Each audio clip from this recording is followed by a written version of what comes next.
Contemporaneously, but I just don't know where they will go tonight, so I figured I'd better write things out.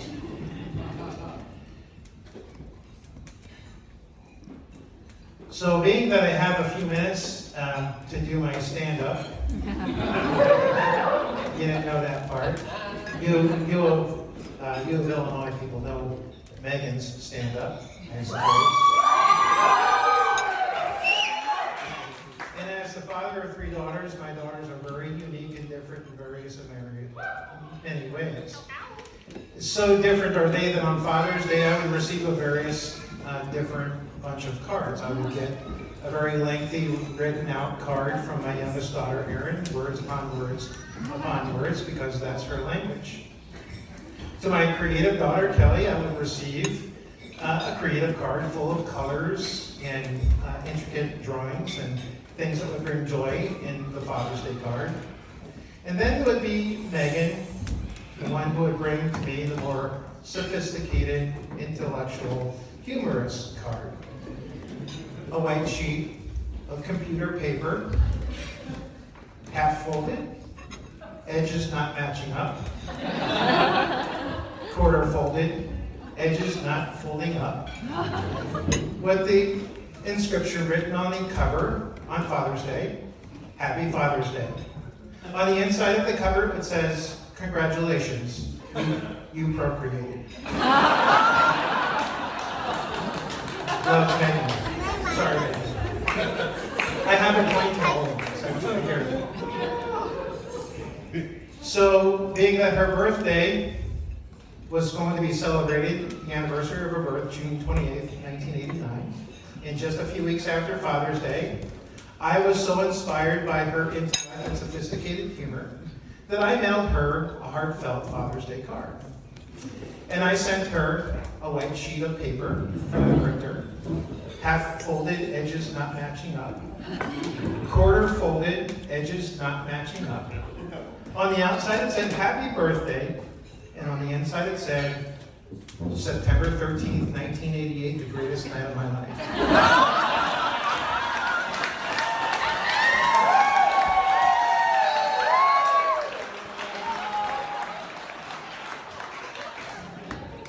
Love, Dud. Now I share this with you because it does have a point, because from the time that we learned that we were going to be gifted with a child and when she was birthed and I received a daughter, Jenna and I began praying for our daughter, that someday she would find a man suitable for her that had the values in which we would instill in her as parents. And that's where John comes into play. So I will tell you that, and I'll get to that, John, in just a moment. So I will tell you that it's all good. It's all good. And I'm sorry this is starting to take too long. So we raised 3 really well-educated, strong-minded, free-thinking, Christian, not perfect women, just like their mom. And we hope that they would find the perfect man for each one of their lives. And so far, I am 3 for 3. I have Grant, married to my daughter Kelly, and I have David, married to my daughter Erin.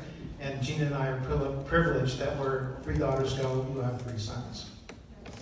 I will tell you that as guests, you may not know this, but this whole environment here tonight at Nestledown is for you, because you matter that much to Meaghan and John that they would invite you to such a wonderful blessing, and you are in a place that's really quite extraordinary. So this is a lasting memory for you as well. Where's Randy? Randy? Randy's like, do you have any advice before you do this? I've done 55 plus of these weddings. I just said, don't screw it up. You did a great job, Randy. Very well done.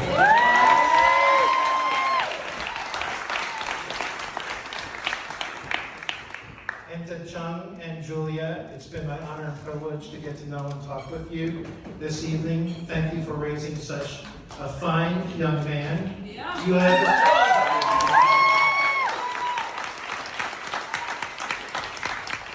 have affirmed every desire Gina and I.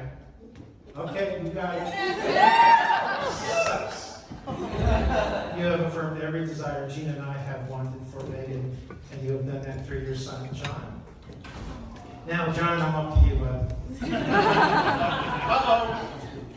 John, as a father of 3 daughters, I can be rather protective. There's just no way around that. However, Regina and I, like I said, raised 3 daughters to be independent of our ways when they choose their spouses. John, from the brief time that I have shared with you, I can tell you truly that you share in our calling as our parents, the calling that we as parents had paid off.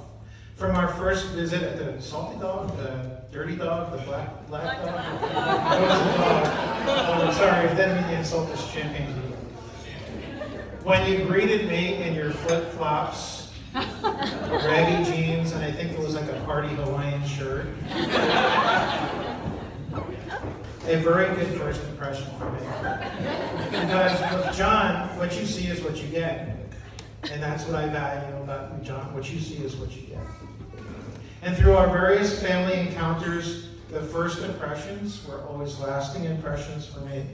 A man confident in his own person. And I'm just going to tell you, we dig that in the House of Downs.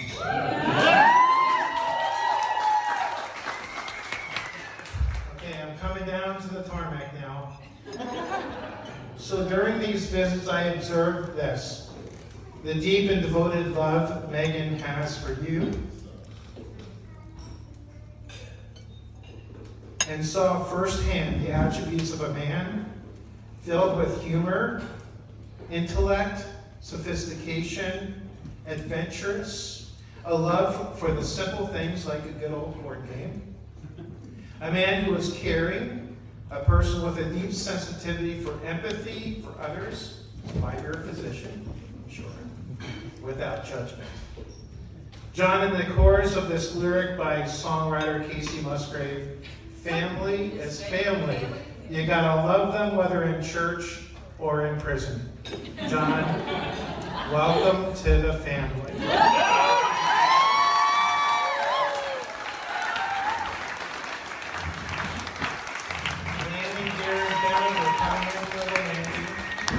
John, I make you 2 promises.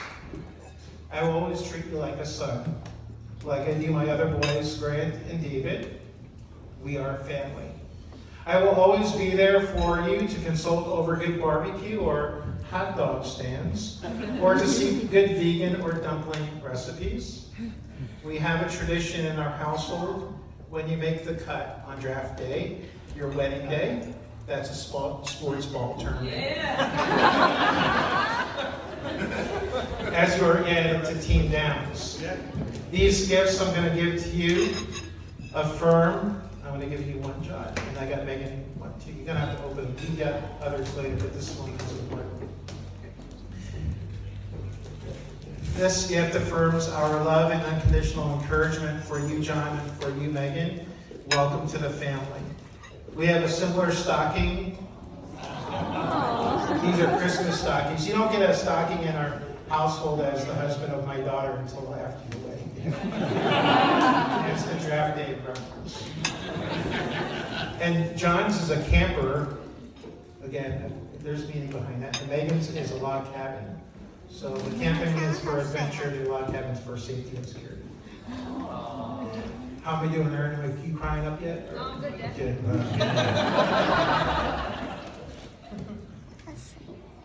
We have a similar stocking, John, in our household, both for you and Meaghan. Even though distance keeps us far apart, these stockings remind us that you are close to our hearts.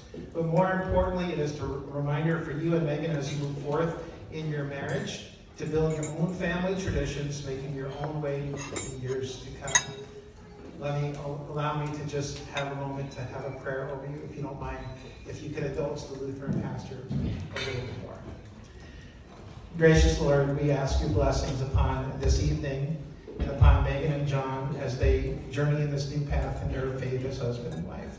We ask the Lord that you would bless them and keep them in your gracious care as you always do.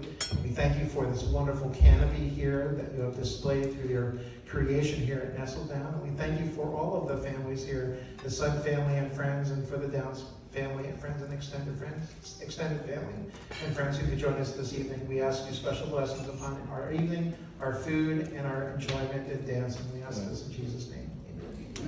Amen. Amen.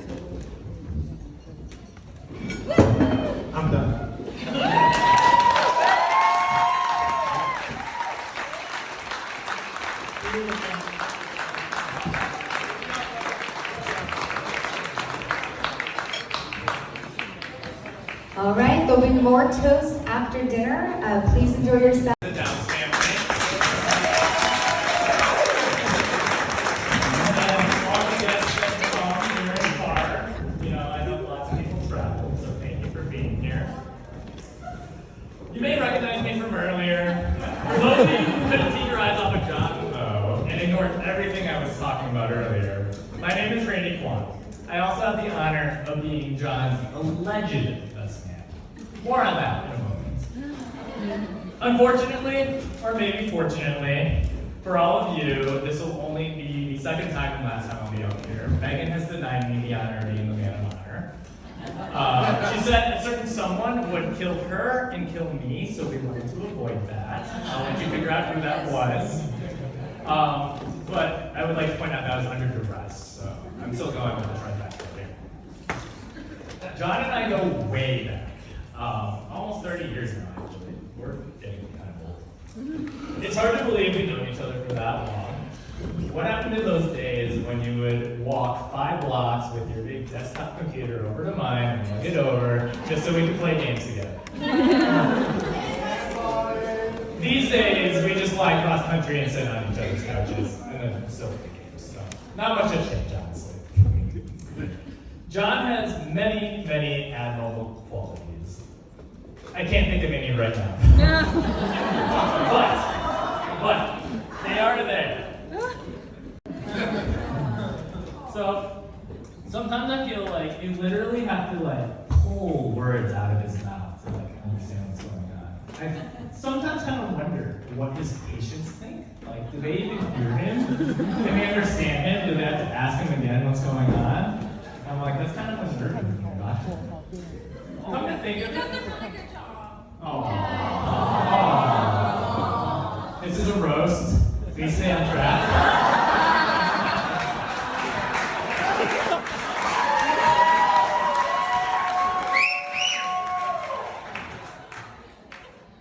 Anyways, so come to think of it, there's only 2 things I actually clearly recall about John's proposal to Meaghan. The first one is, I was wondering, like, is this video actually picking up things that he's saying? Like, can we hear him? The answer to that is barely. I have a video. The second part is, wow, Meaghan is only crying and saying, no, no, no, no. I can't believe this is happening. No, no, no, no, no, no, no. That's literally how the first part went. I think eventually we got a yes there. And, I mean, we are here today, so things clearly went well. So, from what I hear, John and Meaghan were going to ask me to officiate a few months ago when I visited them for John's bachelor party. John couldn't wait to ask me. So he was texting me and he's like, so, I'm supposed to ask you when you get here, but do you want to officiate for us? And I was like, all right, well, I know we joked about this before, but I guess, I guess I could pull this off. It could be interesting. He was so excited to ask me that he just, went for it. And I mean, at least he asked me to officiate, because ironically, he still hasn't asked me to be his best man.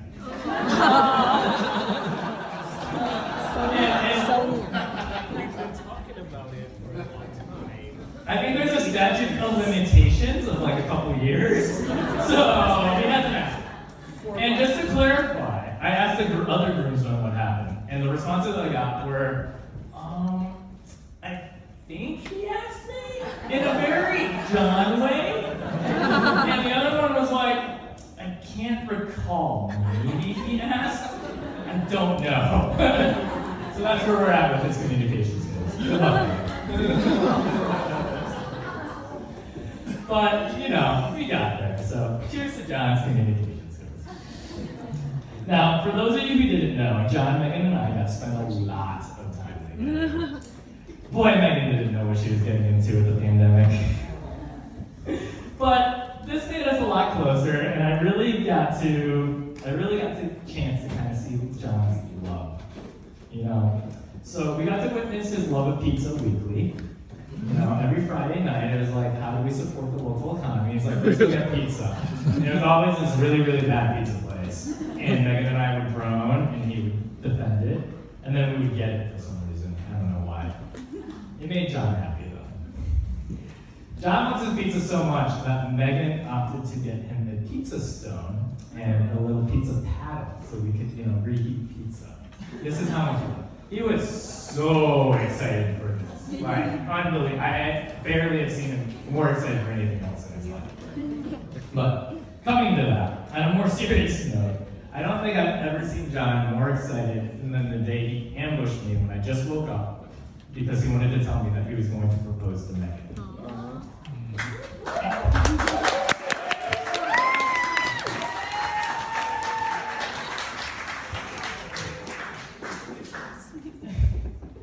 I couldn't be happier for my best friend and my best woman, even though she won't admit that.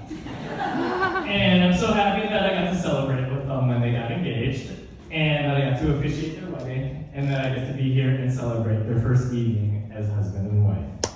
Yeah. So, if everyone can help me and raise a glass, cheers to you guys. I love you guys both so much, and I wish you all the happiness and endless board games in the world. So say we go.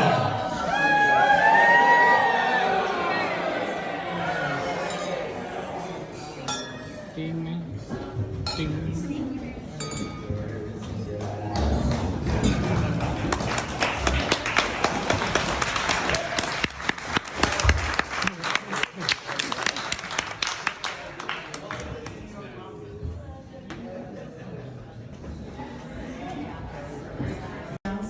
Family.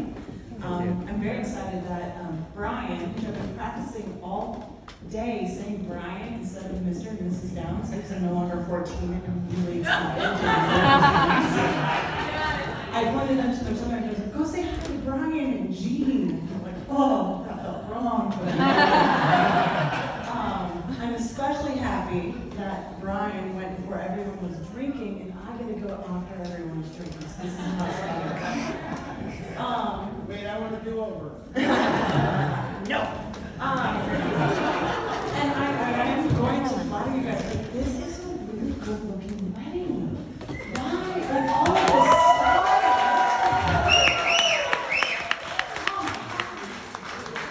This is really the best thing. So I am Meaghan's oldest friend, also known as a star. That's okay.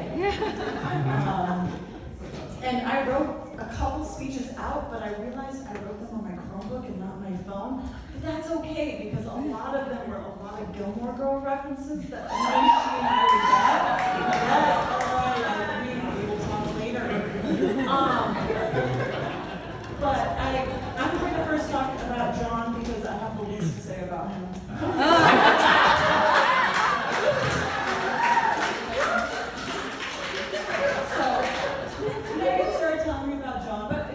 Meaghan ways, it's like a telegraph of information, and then eventually you figure out you've got like 8 telegraphs about the same thing, so it's time to start asking more questions. And so, he makes her happy, and I'm like, yeah, great, but I'm still really judgy, so I'm like really nervous to meet him. And he drove up with her for my surprise party, and I walk up to him, I'm like going to chat him up. He's like, you got any Meaghan stories? And I was like, oh shit, that's really on the spot. Like, that's a really good question. And then I just did the thing where I watched him the whole time. I watched him just, come up and like chat with Meaghan. And he's like, oh, I like that. And I watched him give one of my friends who was having a really hard time some really sweet advice. And I was like, ooh, sweet, kind advice to a stranger. Then we went out to a microbrewery, because we're in Poland. And he went and he bought us all drinks, which I was like, okay, that's the right thing to do. But then he was so happy at the price.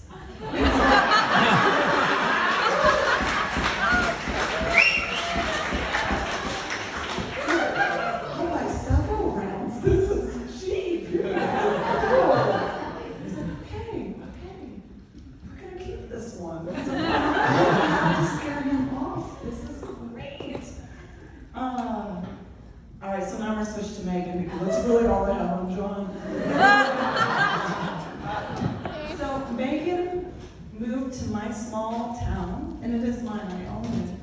Girls felt toilets, 500 people, we had 32 people in our class. So we knew she was new when she walked in.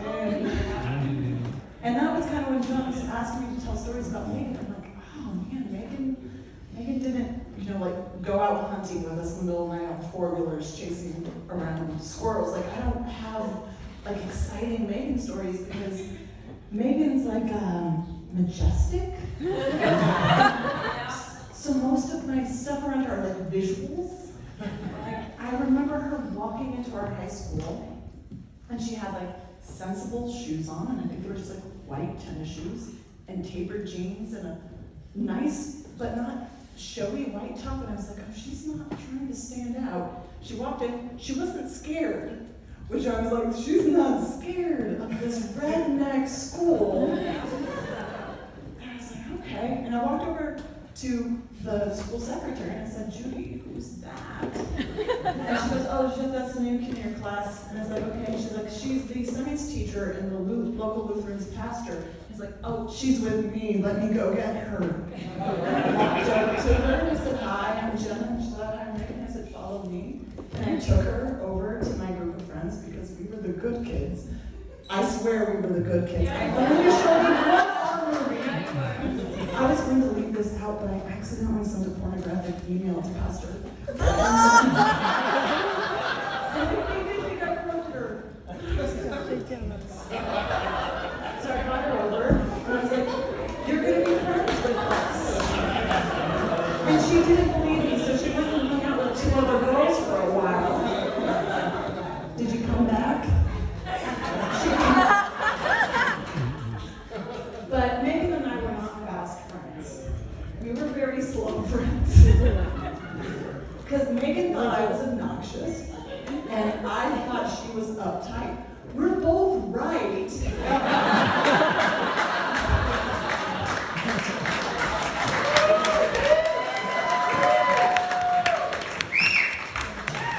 We're both so much more than that.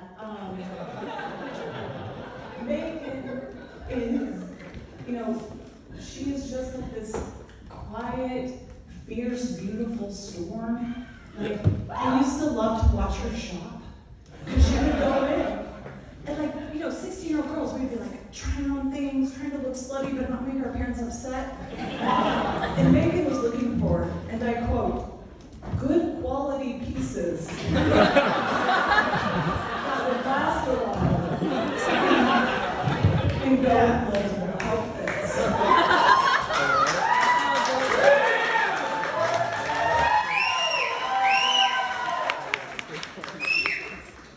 But she would also budget.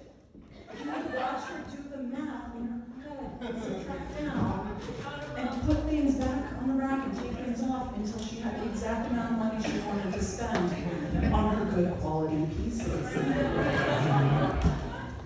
But the moment I knew that Meaghan was not going to escape me was we were in her basement. And she was packing and organizing things. So, okay, for all of you who don't live in the Midwest, you have to have a basement or you'll die. There's called tornadoes, and they are just death made out of God's wrath. So we were in her basement. There wasn't a tornado, but, it's colder. And she was organizing things, and I was asking her about some of her old friends. And I said, well, what about your friends in the sad places you lived before here? And she goes, well, Jenna, people don't really keep in touch. And I was like, what? And she said, yeah, you move around and people lose touch over time.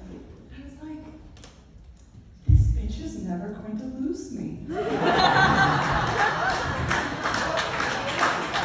Someone should know you when you're awkward and you have a terrible haircut and you tell them without any tact and they say, Jenna, I appreciate your honesty, but next time tell me that a little bit more gentle. Her hair looks great tonight, I hope. So